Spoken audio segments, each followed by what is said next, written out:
Do I have to read it all? Let's just read and see how it goes. Okay. Henry.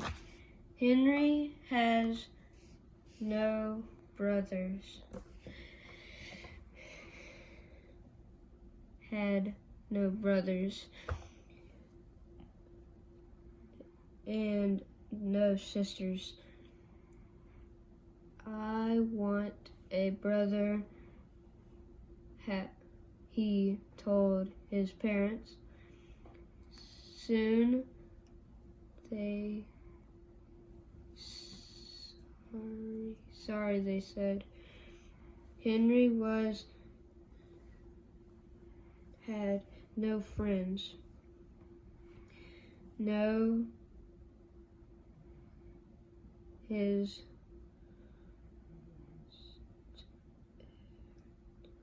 start. I'm going to watch as your coach because I kind of did this here and then I did something somewhere else. I don't remember. And then I kind of quit. Like, I call that like helping you pay attention to what matches or makes sense.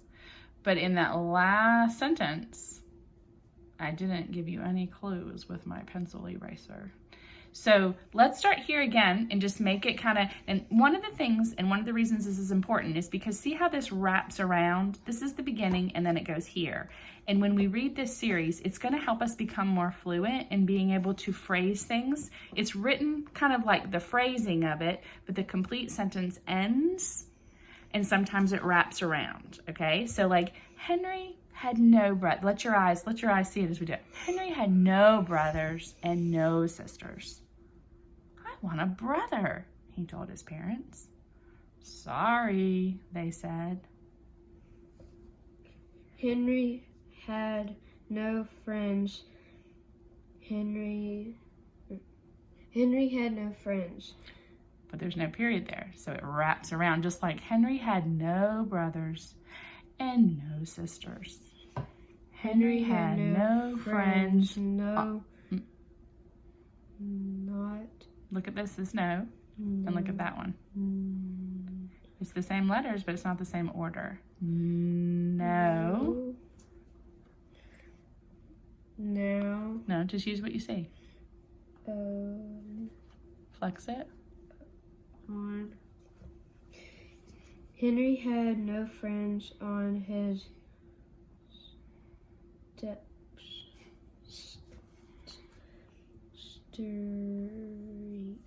street.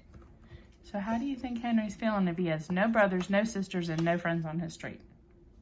Lonely. Boom, boom. Take that think and keep going.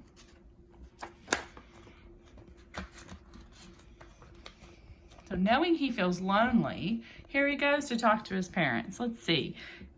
See those talking marks? Mm-hmm. I want to live on a different street, he told his parents. Soon.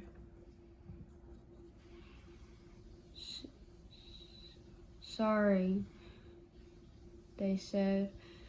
Henry had no pets at home.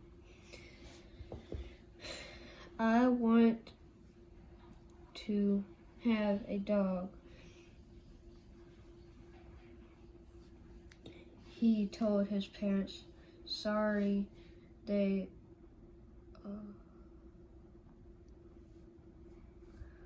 almost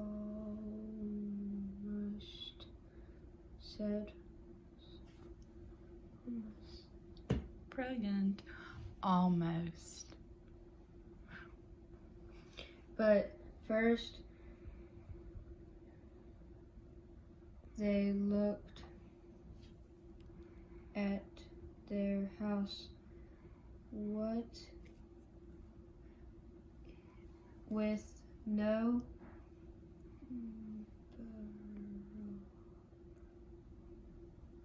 brothers and sisters, they looked at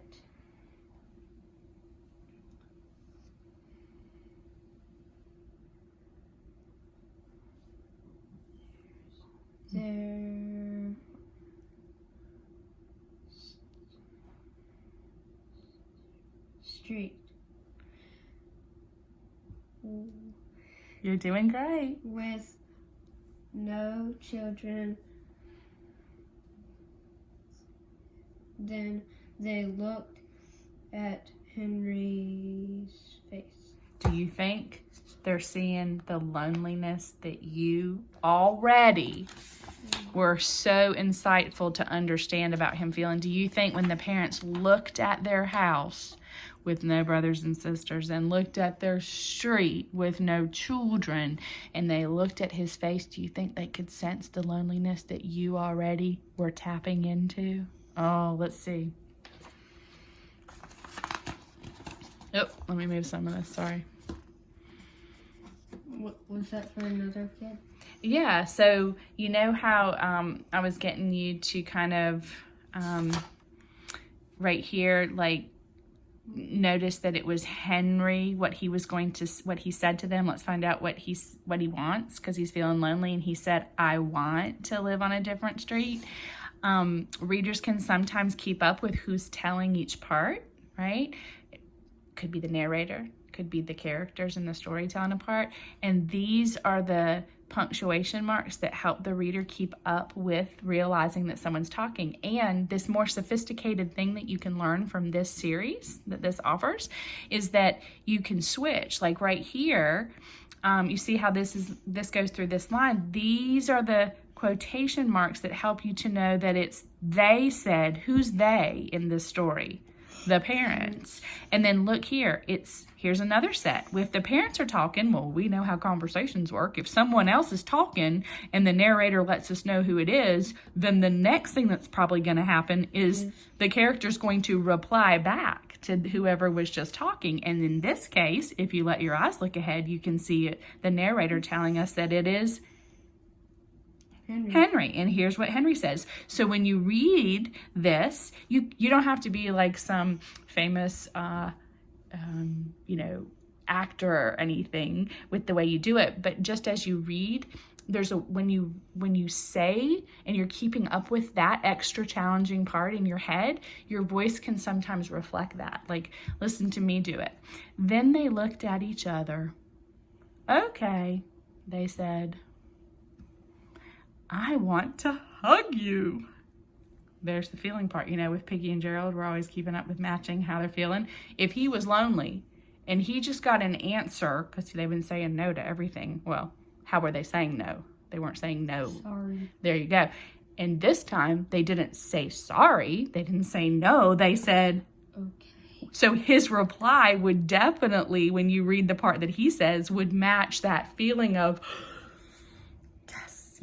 so you can kind of feel it. I want to hug you. You can feel that excitement that comes from him. Henry told his parents, and he did.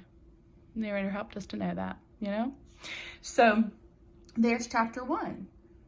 So do you see how I kind of talked you through some of the opportunities to continue growing? And it's not all about figuring out words, which you did brilliantly, by the way. And I know it felt like I heard a little sigh here and there, like, right? And a little, sometimes doing it and looking at me kind of like, am I right, coach? You're looking for some feedback from me. But dude, you were right, number one. You read it successfully. And look at all these other sophisticated things that you're going to get a chance to practice. Keeping up with how Henry's feeling, lonely, paying attention to what he's asking. Look how his feelings changed when he heard what his parents said. You're keeping up with different speakers telling parts and the narrator telling a part. Dude, you want to get to Hatchet? Those are some things that you get under control. You're going to be reading Hatchet in no time. Okay? So that's the opportunity. I'm looking for a series it's not going to wear you out, right?